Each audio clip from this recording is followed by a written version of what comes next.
Hello, welcome. You believe the sharpest wound from disrespect comes in the open, the cutting remark delivered straight to your face, the casual dismissal in front of others, or the moment she turns towards someone else without a flicker of hesitation. That's not where the deepest cut lands. The true torment is quieter, slower, almost invisible. It lives in the private theater of your mind, under low light, where no one else can see. The real pain is the recognition that you helped build the very thing now crushing you. You weren't ambushed, you were a willing architect.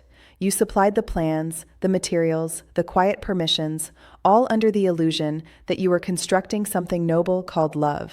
The agony isn't the final blow, it's the long, patient labor you invested, smoothing the edges, fitting the joints, burnishing the surface, thinking every concession was proof of your depth, every swallowed grievance evidence of your strength.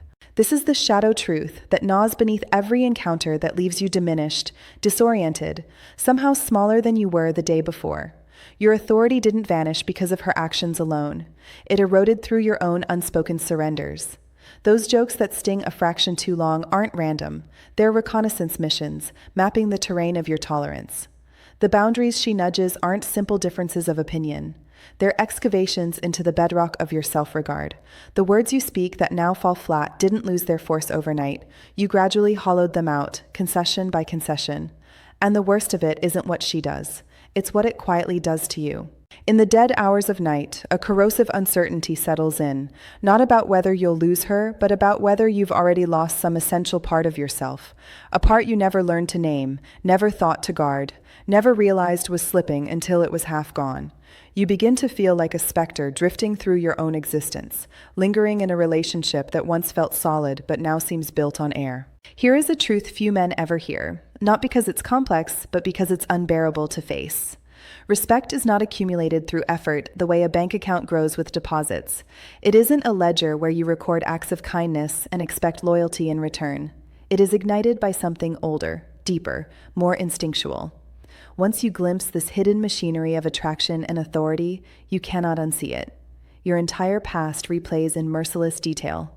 Every moment you bartered dignity for calm, every time you justified your worth, begged for basic decency, or negotiated for ordinary regard, each one revealed as the quiet capitulation it actually was. From the female psyche, seen not through judgment, but through unflinching observation, respect does not grow when you articulate yourself more clearly. It does not bloom because you give more lavishly, strive more desperately, or recite your virtues with greater eloquence. In fact, the harder you pursue respect directly, the more swiftly it evaporates, like trying to hold water in clenched fists. A woman does not decide one morning to begin treating you as lesser. It is not a calculated campaign. It is an unconscious, inevitable recalibration, triggered by the emotional posture you have slowly adopted.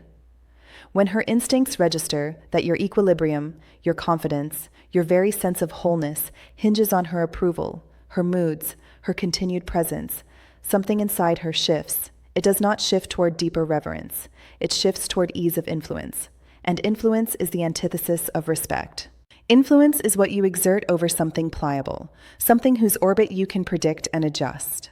Many men, caught in this slow bleed, conclude the error was insufficient dominance. They decide the answer lies in becoming colder, harsher, more commanding. That is merely terror, dressed as power.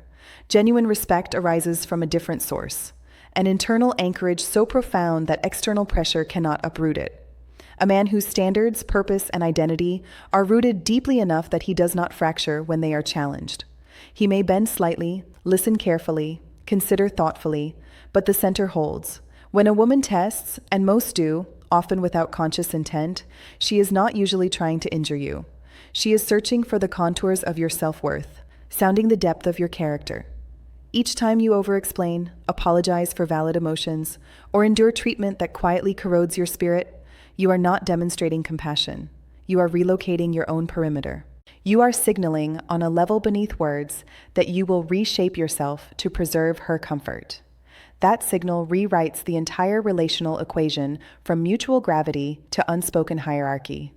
The moment her subconscious grasps that you will sacrifice your own limits to maintain the illusion of peace, the foundation tilts irreversibly. She may still enjoy your presence. She may still depend on your steadiness. She may even retain affection. But respect begins to seep away, silent and steady, like blood from an unseen wound. Once respect is gone, love suffocates. It becomes a strained, wheezing thing, deprived of the vital air of admiration. This is why so many men feel bewildered. They pour in greater effort, greater passion, greater essence, yet receive diminishing returns. It seems unjust because on the surface it is. Yet beneath the surface lies a grim predictability, an equation whose terms were quietly altered long ago. The shift that can reverse this decay is not theatrical. It requires no ultimatums, no explosive rage, no wounded withdrawal. Those are the reflexes of a man who has already lost his axis. The real shift begins in silence, in the private citadel of your own resolve.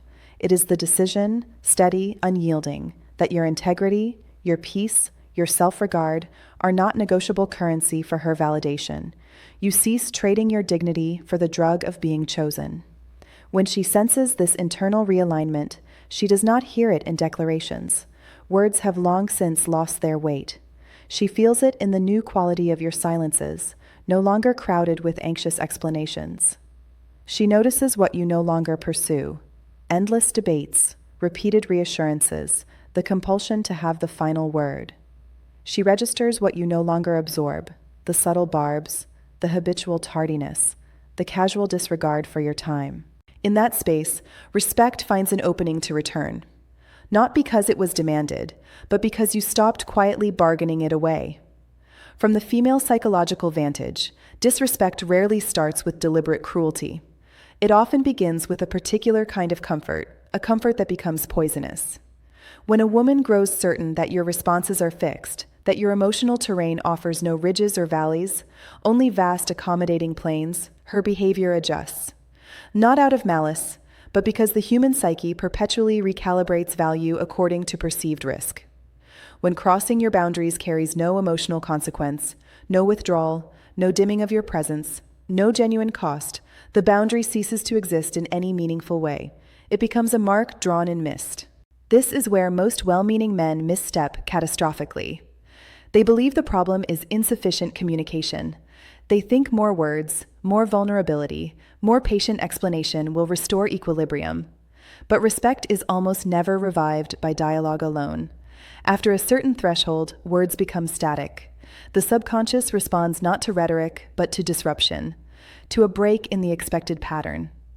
When her actions no longer guarantee unrestricted access to your attention, your availability, your steady warmth, her perception sharpens. Predictability is the silent killer of attraction. Women are exquisitely attuned to emotional rhythms. If you are perpetually available, perpetually accommodating, perpetually absorbing tension, you become background. Reliable? Yes. Safe? Certainly. But ultimately invisible, like furniture that has always been in the room. Respect requires tension, the live current between closeness and autonomy, between engagement and restraint. When that current flattens into constant acquiescence, admiration withers. This explains why some men command respect without ever raising their voice, while others plead eloquently to deaf ears. The difference lies not in volume, but in the currency of presence. The transformative move is not punitive withdrawal. It is deliberate recalibration. You stop rewarding behavior that erodes you, not with lectures, not with grievances, but with the quiet removal of your full participation. You become discerning with your irreplaceable resources, your time, your focus, your emotional depth. When a line is crossed, you do not erupt or beg. You simply calmly step outside the pattern that permits it. You redirect your energy toward your own purpose, your own equilibrium. That absence speaks louder than any argument ever could. It speaks in the primal language of consequence. Inside her mind, the sequence unfolds like this. First, disorientation.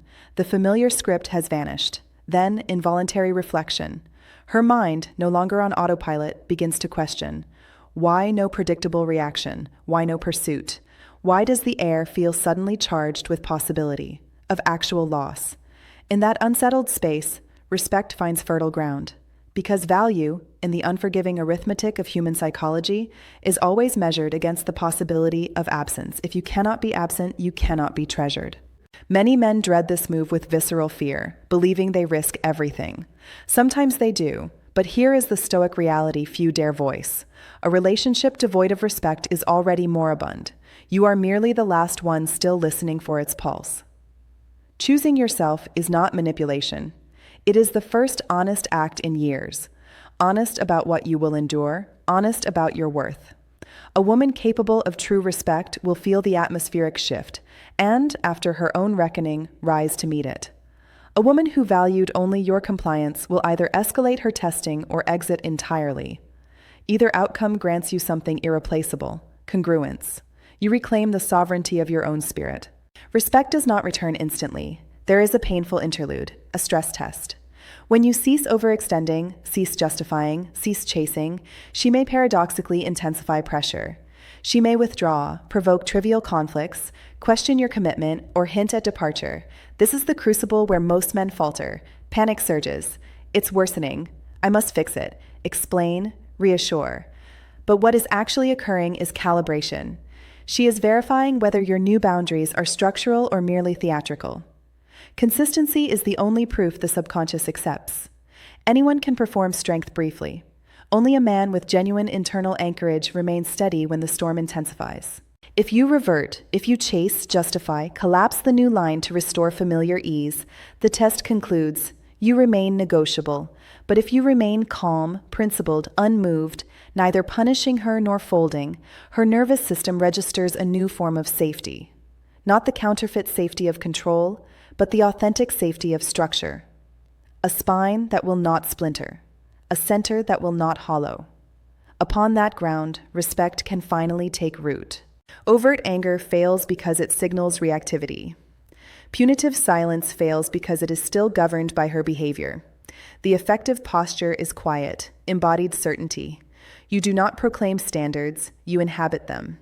When misalignment occurs, you withdraw not to wound, but to preserve your own clarity. Your energy becomes intentional rather than reactive. That intentionality is felt viscerally. Women are drawn to men whose worth is self-generated, whose calm is self-sustaining. When she truly senses that your completeness does not depend on her gaze, she experiences genuine admiration, the only durable foundation for respect. Some women never return with respect. Not because you failed, but because their attachment was to the earlier, accommodating version of you. Releasing that dynamic feels like grief, but it is actually liberation. You did not lose her. You outgrew the role she required. If she returns with authentic warmth and adjusted behavior, the shift succeeded. If she departs, you still prevail. You reclaim the territory of your own soul. Once respect begins to reemerge, the dynamic grows quieter but heavier with meaning. She listens to the silences as much as the words. She pauses before crossing old lines. Your statements land fully on first delivery. Your presence occupies space differently. Yet this is where new temptation arises: to relax, to assume victory, to drift back into overinvestment. Consistency outweighs intensity by orders of magnitude. Women observe, with razor acuity, whether you maintain standards when comfort returns. Respect erodes not in dramatic betrayal, but in the slow assumption of your permanence. When genuine respect takes hold, she becomes more, not less, attuned to your inner weather. Any flicker of fear, any lingering need for validation registers instantly. This is why the work shifts from technique to identity. A respected man acts from alignment with his core, not from desire for outcome. He does not monitor her reactions. He monitors his own congruence. Respect paradoxically allows deeper vulnerability from her. Fears, wounds, insecurities may surface. The correct response is steady empathy without absorption, care without self-erasure. That balance, compassion without enmeshment, deepens unbreakable trust. Mistaking respect for cold distance is fatal. True respect enables authentic intimacy, chosen freely rather than extracted desperately. Affection offered from fullness lands as gift, not entitlement. If she respects you, she will move toward your center. If not, she will continually probe how far you will bend to reach hers. At the deepest stage, you cease measuring yourself by her responses. Her mood no longer governs your internal climate. Her approval is no longer the price of your peace. From the female perspective, this independence is magnetically disruptive to control-based dynamics and irresistibly attractive to respect-based ones. You begin to choose how you appear, what you permit, when you engage. That power of choice tilts the axis. She leans in, drawn by curiosity and renewed admiration. Some women, sensing the finality, may offer a surge of warmth, a last calibration attempt. Accepting it without dissolving your boundaries solidifies everything. Melting resets the cycle. The key is regulated openness, receptive but not porous, connected but not consumed. If respect never returns despite your grounded consistency, it is not defeat, it is revelation. The connection was anchored in your utility, not your essence. Walking away is ascension, not loss. You move toward spaces where your worth is axiom, not argument. This reclamation radiates outward. Colleagues sense the new quiet authority. Friends grant unspoken deference. Self-respect is not situational, it is systemic. Once you refuse self-betrayal intimately, you refuse it universally. You cease fearing endings. Unafraid of losing those who diminish you, you become uncontainable. The ultimate realization: the move was never about altering her. It was about returning to your own center. When a man is truly centered, the world rearranges around him, or clears space for what naturally aligns. Respect is not dominance, it is not control. It is the quiet trinity of consistency, integrity, and emotional gravity. Embody those and you become magnetic without effort. Your boundaries speak louder than proclamations. Your actions are your only authentic voice. Now look back at your most recent moment of quiet diminishment. Did you respond from fear or from grounded self-regard? Do the arithmetic. Your reaction plus your standards equals the exact measure of respect you commanded. Face that equation honestly. The truth is only useful when lived. If these words have cut through to the bone of your own experience, carry them forward, not as theory, but as the silent compass for every choice ahead. Because the distance between enduring disrespect and inhabiting unshakable self-respect is crossed not by louder words, but by the quiet, relentless decision to never again trade your center for the illusion of being chosen.